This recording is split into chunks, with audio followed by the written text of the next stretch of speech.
તો આ તરફ રાજકોટમાં ઉત્કર્ષ સ્કૂલનો વિદ્યાર્થી ત્રીજા માળેથી નીચે પટકાયો।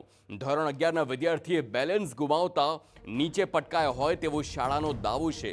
વિદ્યાર્થી મિત્રો સાથે ઊભો હતો અને તે સમયે બેલેન્સ જતા નીચે પડ્યો હોય તેવો દાવો કરવામાં આવ્યો। એસી યુનિટને પકડીને વિદ્યાર્થીએ ધાબા પર છલાંગ મારી છે। વિદ્યાર્થીને સામાન્ય ઈજા થતા સારવાર હેઠળ ખસેડાયો। વિદ્યાર્થીએ શિક્ષકના ત્રાસથી પડતું મૂક્યું હોવાનો પણ આક્ષેપ છે। શિક્ષણ અધિકારીએ તપાસના આદેશ આપી રિપોર્ટ માંગ્યો છે।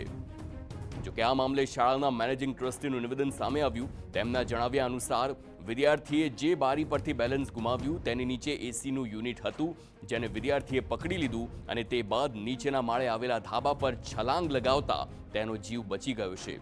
વિદ્યાર્થીને સામાન્ય ઈજા થતાં તેને સારવાર માટે હાલ હોસ્પિટલ ખસેડવામાં આવ્યો।